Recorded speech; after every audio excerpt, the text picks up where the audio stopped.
If life came with an alarm, it would sound on Tuesday for Kathy Sowles. It's a lot of water. Too much water. She spent the day clearing the water from her Villa Creek apartment in Dallas. It's too much. Her world has come crashing, and you'd be mad too. I could have lost my life laying here in this bed a while ago. Just after 11, her roof caved in. It flooded the bedroom, everything she has. This is all I got. And before any of this, she lost power in the winter storm and again during our interview. I lose my power. We lost our power. I'm losing power now. It's gone. Been rough, man. Cold. No heat in single-digit temperatures. Nothing to eat. Many of us have been here, but not like this. In a pandemic, in a blizzard, when the world comes crashing. Lost everything in my house. No, I'm not okay, because I'm telling you, this is going to really hurt me. This is not a sob story. Feel bad for her story. I'm just all messed up in my head right now. This is what real people are dealing with. I would have never thought this would have happened to me. I just moved down here. Been down here 3 months. Ooh, stuff still falling. Sadly, the stuff continues to fall. This her mother. She just passed. Obituary got wet. Because losing her mom to cancer 3 weeks ago wasn't enough. Oh, Lord, I'm telling you, this is really hurting me. My eyes like this. Kathy will stay with family for now, but it's a very short-term fix. She's waiting on dozens of phone calls back. And right about now, it's the only ring she can stomach. In Dallas, I'm Jobin Paniker. 330 million people living in the United States, 34 million of them are living with diabetes. And for many of them, access to the medication insulin could be a life or death proposition.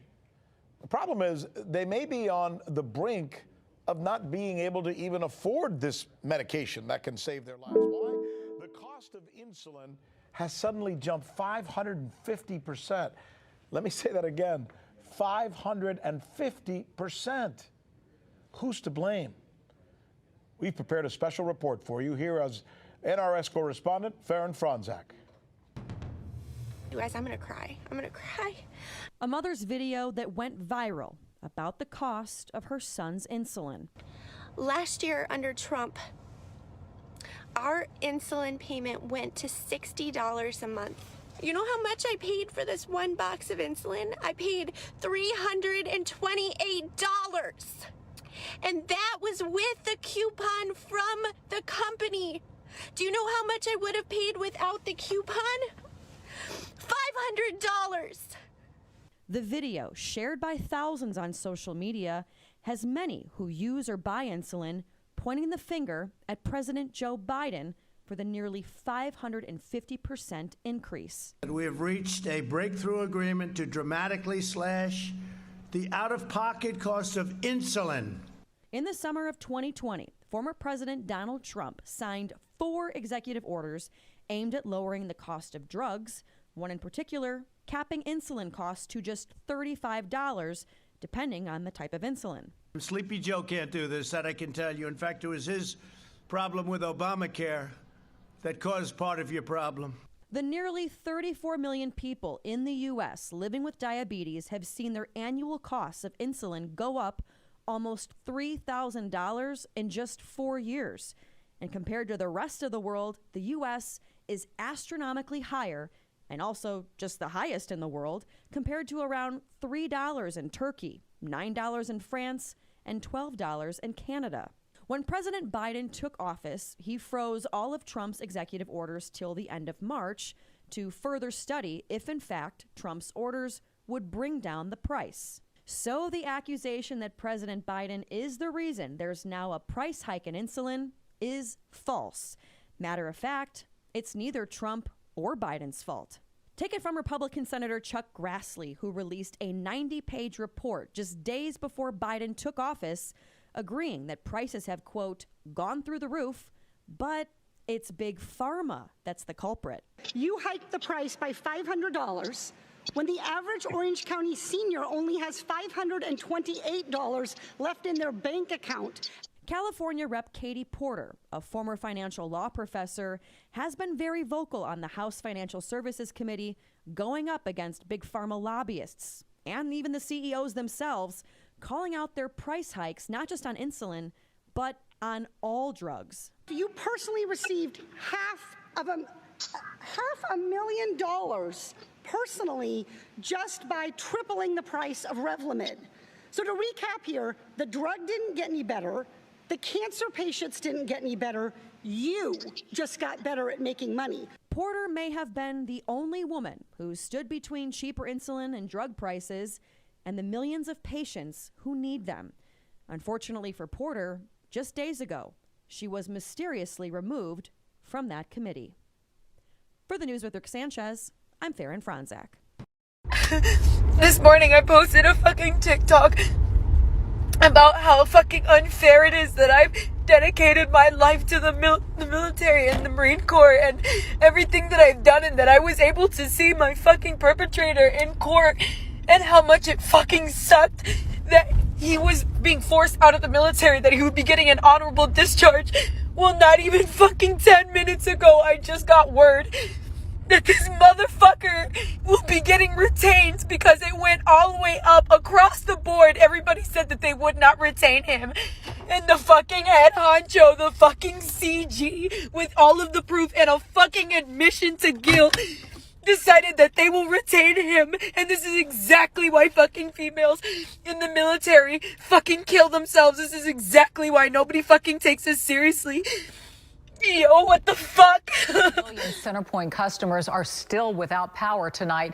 Families all over our area are dealing with frozen pipes that are bursting, sending water into homes and flooding yards. And of course, fixing those pipes could be costly. KPRC2 consumer investigator Bill Spencer live in Northeast Houston tonight with what you need to know to avoid getting ripped off. Bill? Dominique, we are in the Northeast Houston area along with Tamika Thomas and her children and grandchildren. They're hunkered around the fire right now because just 2 hours ago they lost all power, and it's cold in here. Earlier in the day, they lost all their water when their pipes burst. This is my bedroom. All right here, it was flooded. All the water was out of here. It was already in the kitchen. This was flooded. I mean, flooded all the way to about right here. Tonight, in the midst of a weather emergency throughout Texas, 46-year-old Tamika Thomas is frightened. Tamika's a single mother, caring all by herself for her 6 children and 4 grandchildren. And today at 12 noon, this happened. Look at this water. In a matter of minutes, Tamika says her home was flooded with water gushing down from the ceiling. All I heard was like, whoosh, and I'm like, okay, what was that? I'm coming downstairs, all I see water coming out. Within minutes, the house Tamika rents was filled with 5 inches of water, her tiny grandchildren scrambling for safety. Now, Tamika faces a very large plumbing repair bill. She's gotten just one estimate so far from one plumber. He told me maybe $1,200. He could fix everything for $1,200. I'm on a fixed income. I don't have no $1,200. Bursting water pipes are a problem many Houstonians will be facing over the next several days, not to mention the damage to ceilings and walls and floors all of that water brings. Marcus Clark and Sarah Beniga have several broken pipes, and the water damage is extensive. The walls are so waterlogged already, you can just put your hand on it and push them through. Yeah. You can just barely any pressure, the wall just falls through. If you had a pipe or pipes burst inside your home, a certified plumber tells me you should expect to pay anywhere between $250 and $650 for repairs, depending on the size of the job. Don't just call one plumber either. The pros recommend you call at least 3 companies to get estimates. It's also important to call 2 small independent plumbers and 2 larger plumbing companies to get the best deal. As for Tamika, her biggest concern right now isn't the pipes. It's her 4 young grandchildren. Who are you most concerned about? My grandbaby, the one I'm holding. Back live right now. So tonight, Tamika and her family are facing 2 big problems. No electricity, of course, no heat and no water. But the thing that really frightens her right now, those burst water pipes. She doesn't know how she's going to pay to get them repaired. Reporting live, Bill Spencer, KPRC 2. There's no power. Guys, so this is my house.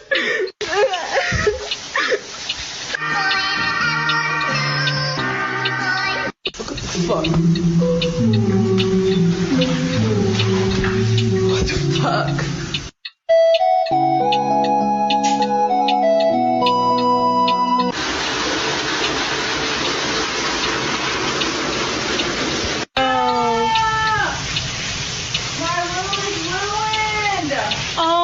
my God. Literally like the web. The roof collapsed. Yeah, we're gonna keep showing y'all this, letting y'all know so y'all keep sharing. So we got this right now. So I got plenty of buckets of this, y'all. So we good, but it's plenty more people that live in Texas we got to worry about. So let them folks know, man. They sending a message out, but they ain't sending it out quick enough. Hold on, I can't. Hold on, too much light. You can see them good. Oh my God.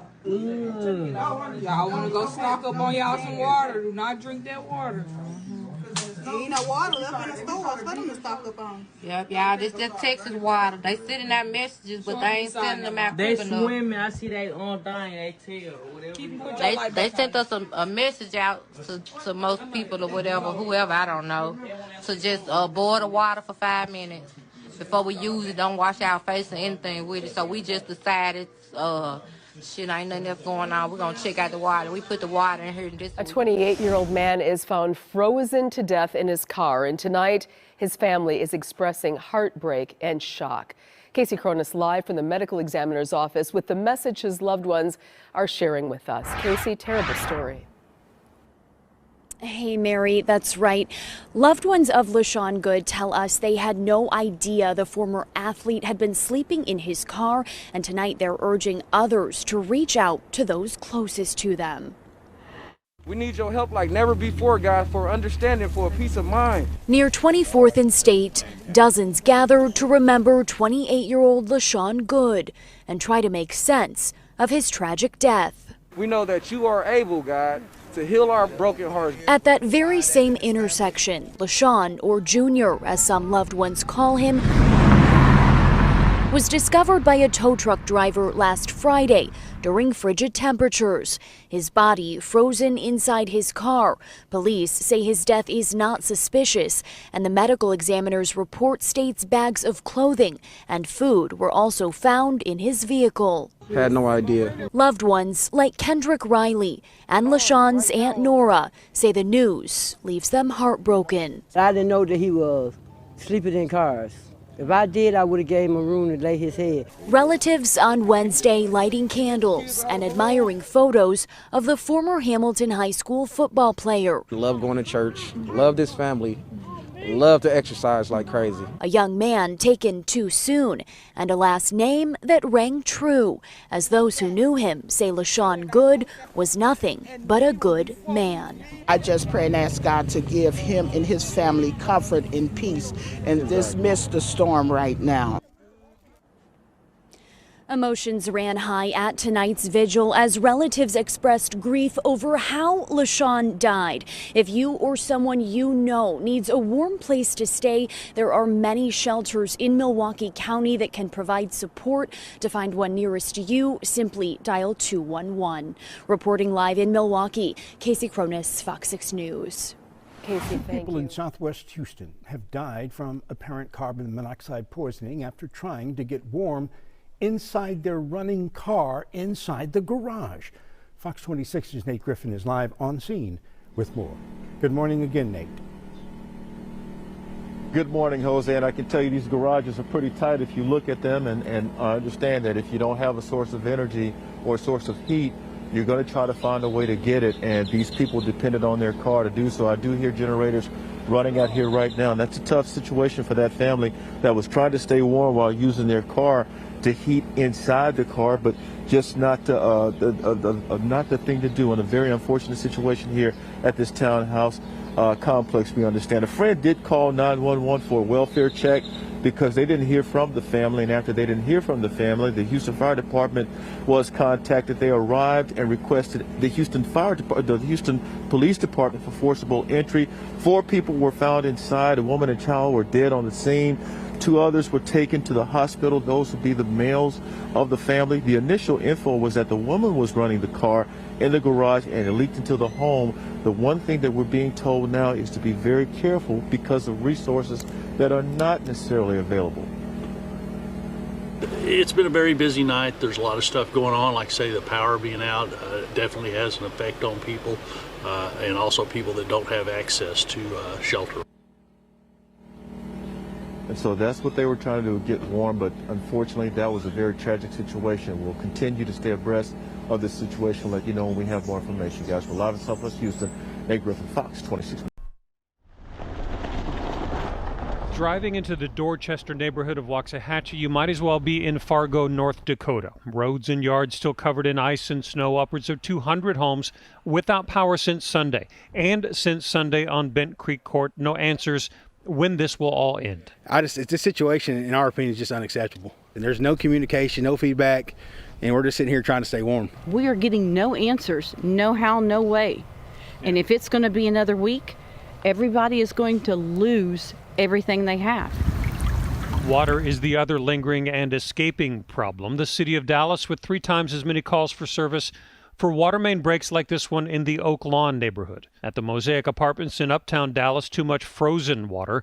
A broken water pipe in the parking garage and a car now completely encased in ice. In Fort Worth, a large section of West Montgomery Street put under a boil water advisory. At least 212 confirmed water main breaks citywide, with an estimated 200 more to investigate. Some good news from Crum in far north Denton County. This is going to end up killing my husband. That phone call yesterday from Shirley Huddleston, her husband on oxygen, needing to stay warm in their car in the driveway. Today, they finally have power. We have all kinds of power right now. I mean, we're warm. It's just so distraught because I really thought I was going to lose my husband. We're worried a little bit. Back in Waxahachie, where they are still waiting for power, there is a prayer post where people can leave messages for the help they need most. It's mentally and physically exhausting.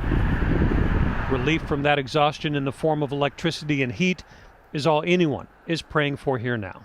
In Waxahachie, I'm Kevin Reed.